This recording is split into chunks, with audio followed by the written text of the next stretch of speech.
Bismillahirrahmanirrahim. Assalamualaikum warahmatullahi wabarakatuh. Salam sejahtera untuk kita semua. Selamat pagi rekan-rekan mahasiswa sekalian. Bersama saya Ahmad Rosadi pada sesi 1, mata kuliah manajemen operasi.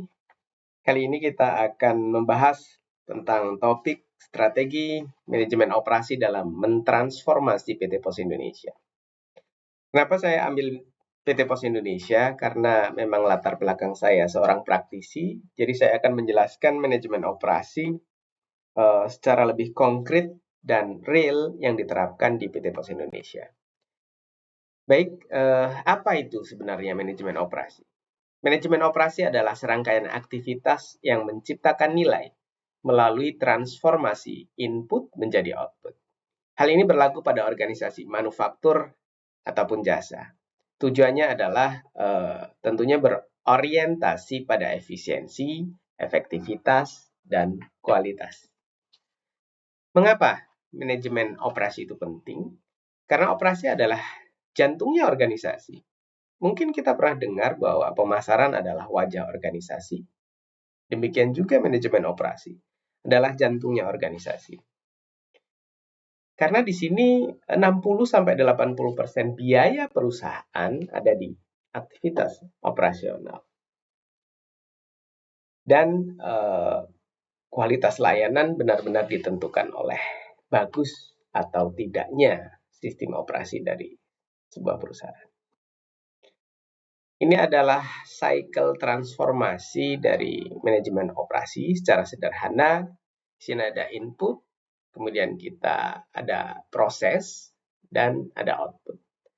Output ini tentunya memiliki nilai tambah, dan output ini atau jasa atau barang yang kita hasilkan itu akan dinilai, akan dijudge oleh pelanggan, akan dikomplain mungkin, dan itu informasi-informasi dari pelanggan itu akan menjadi feedback dan menjadi input untuk cycle selanjutnya. Kita akan melakukan perbaikan atau mengakomodir ekspektasi dan permintaan-permintaan pelanggan. Kita ambil contoh case di PT Pos Indonesia. Di sini ada input. Inputnya berupa paket atau kiriman pelanggan, baik retail, korporat, marketplace, dari outlet ataupun agen pos. Di sini juga ada petugas atau SDM, petugas outlet, petugas sortir, kemudian petugas distribusi, pengantar, dan lain sebagainya. Di sini ada peralatan sortir, kendaraan operasional, tentunya tidak kalah penting aplikasi dan jaringan. Kita proses selanjutnya yaitu pertama penerimaan di loket, kemudian pengumpulan dan penyortiran by alamat, transportasi ke hub, sorting di process center, sorting di processing center. Kebetulan PT Pos Indonesia sudah sortir by robotik di beberapa processing center. Selanjutnya adalah transportasi ke tujuan, last mile delivery, dan update status kiriman. Apa outputnya? Output dari jasa kurir yang dihasilkan adalah produk dapat di-tracking. Kemudian barang yang dikirim bisa di-tracking. Kiriman sampai kepada penerima sesuai layanan atau SLA, layanan yang dijanjikan oleh kurir itu sendiri. Jika barang tepat waktu, tidak rusak, tidak hilang, dan sebagainya, itu akan menjadi kepuasan tersendiri bagi pelanggan, menjadikan loyal, dan itu adalah salah satu keunggulan kompetitif di perusahaan jasa kurir. Nah, ini adalah 5 komponen utama atau 5 pilar penting dari manajemen operasi. Yang pertama adalah desain proses. Ini berfokus pada efektivitas proses dan kelancaran operasional. Desain proses ini merupakan fondasi. Kenapa? Karena layanan, jasa, atau produk disinilah diciptakan. Langkah demi langkah dari hulu sampai ke hilir. Dalam case PT Pos Indonesia, desain proses berarti menerima paket di outlet, kemudian disortir by alamat, kemudian proses distribusi dari kantor asal ke hub, dari hub ke kantor tujuan, pengantaran, sehingga barang dapat diterima. Pertanyaan selanjutnya adalah manajemen kapasitas. Apakah kita mampu ketika desain proses sudah dibuat dengan terstruktur, dengan standarisasi yang baik, apakah kita mampu melakukan ini? Apakah kapasitas kita cukup untuk melakukan ini? Ini bertujuan untuk menjaga keseimbangan antara permintaan dan pemenuhan.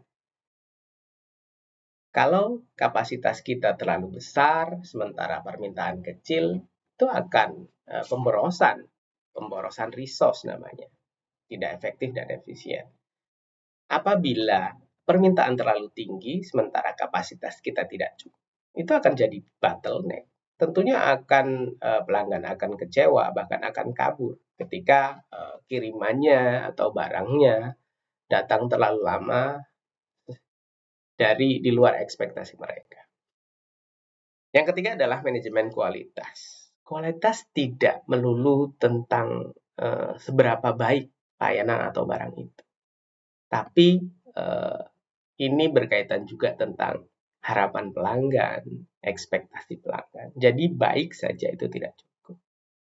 Yang keempat adalah supply chain dan distribusi.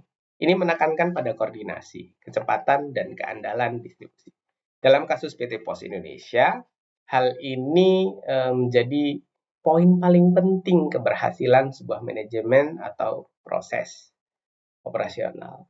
Kenapa? Karena PT Pos Indonesia atau perusahaan kurir lainnya adalah perusahaan jaringan fisik dan jaringan informasi. Jadi jaringan fisik barang, pengiriman barang, dan informasi barang itu sendiri melalui jaringan virtual. Jadi koordinasi, kecepatan, ketepatan menjadi poin paling penting dalam case PT Pos Indonesia. Yang terakhir, nomor 5 adalah transformasi digital. Dalam era seperti sekarang ini, ekspektasi dan permintaan pelanggan di era digital sangat tinggi karena kita tidak mungkin tidak mengakomodir hal itu. Semakin maju teknologi, pelanggan juga semakin menginginkan hal yang lebih, sehingga kita harus benar-benar merubah sistem kerja kita, pola operasional kita. Kita harus menyediakan tracking real time, kita harus menyediakan kanal keluhan pelanggan, kita harus memberikan layanan purna jual berupa ganti rugi ketika barang rusak, dan lain sebagainya. Nah, ini adalah arah pengembangan kurir dan logistik dari PT Pos Indonesia. Transformasi digitalnya, dalam first mile, kita melakukan penanganan kiriman retail, korporat, dan marketplace. Jadi, di frontliner kami, di outlet kami, kita sudah membuka banyak channel. Kita bekerja sama dengan perusahaan, korporat, kemudian kita memperbanyak outlet kita, agen pos, dan sebagainya, dan kita juga bekerja sama dengan marketplace sehingga para pelanggan marketplace bisa membeli barang di marketplace tersebut dan kirimkan melalui PT Pos Indonesia. Yang kedua adalah middle mile management. Kita lakukan sorting, bagging, manifesting, semuanya sudah computerized dan itu memang sudah umum dilakukan oleh perusahaan kurir.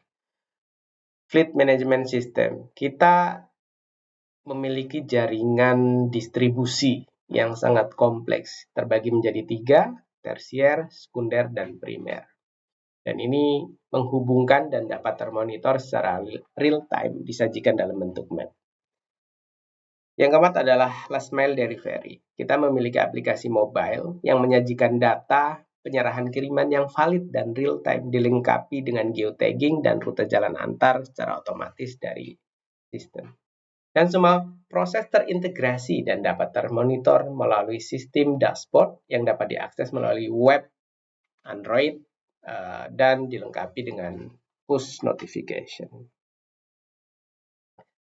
Nah, ini adalah strategi manajemen operasi dalam mentransformasi PT Pos Indonesia. Yang pertama adalah menguatkan jaringan operasional. Kita memanfaatkan 4.000 kantor pos yang tersebar di seluruh PT Pos Indonesia, belum lagi ada agen posnya, dan itu menjadi pusat distribusi dan rute pengiriman, dan itu membuat rute pengiriman lebih cepat dan efisien. Yang kedua, mendorong digitalisasi layanan, sistem tracking, aplikasi mobile, otomatisasi. Kita sudah sorting menggunakan robot pada hub-hub kita. Di beberapa processing center kita sudah menggunakan robot. Yang ketiga adalah meningkatkan kualitas SDM dan kapasitas. Kita melakukan pelatihan karyawan, shifting fleksibel, seperti contohnya dalam Ramadan seperti sekarang ini, kita benar-benar akan menambah atau mengurangi pegawai sesuai dengan volume, sehingga kiriman tidak akan terlantar dan akan terkirim ke pelanggan tepat waktu. Yang keempat, menerapkan efisiensi kerja. Untuk mengurangi pemborosan, kita terus memperbaiki proses dan memantau kinerja secara rutin. Efisiensi bukan berarti menurunkan kualitas. Kita melakukan efisiensi tetap menjaga kualitas. Kelima adalah membangun kerjasama strategis. Kita bekerja sama dengan e-commerce, kurir lokal, dan menerapkan logistik ramah lingkungan. Jadi kita melakukan kerjasama dengan kurir-kurir lokal yang misalnya kurir lokal yang tidak bisa menjangkau daerah-daerah yang 3T, tapi di sana ada kantor pos, kita akan berbagi tugas dan kewajiban di last mile delivery-nya. Dan kita sudah mulai menerapkan logistik ramah lingkungan, ada beberapa tapi belum semua terrealisasi. Kita sudah menggunakan motor listrik dan lain sebagainya. Yang keenam adalah memperkuat ketahanan operasional. Tentunya kita ketika kapasitas atau volume kiriman naik, kita sudah menyediakan cadangan operasional. Armada juga disesuaikan dengan besar kecilnya jalan raya agar kita bisa lebih mobilitas kita lebih baik disesuaikan dengan armada yang dibutuhkan. Nah, dari beberapa paparan saya sebelumnya, kita dapat menyimpulkan manajemen operasi adalah penggerak utama organisasi, mengubah sumber daya menjadi produk atau layanan yang bernilai, dan ini menjadi penentu kualitas layanan, menjamin konsistensi, ketepatan, dan tentunya untuk kepuasan pelanggan. Dan ini juga bisa dijadikan sebagai sumber efisiensi biaya, mengendalikan proses agar lebih hemat, produktif, dan minim pemborosan. Yang terakhir adalah fondasi keunggulan kompetitif, menciptakan kecepatan, keandalan, dan daya saing berkelanjutan. Mungkin itu sedikit paparan dari saya tentang konsep dasar manajemen operasi. Terima kasih. Wassalamualaikum warahmatullahi wabarakatuh.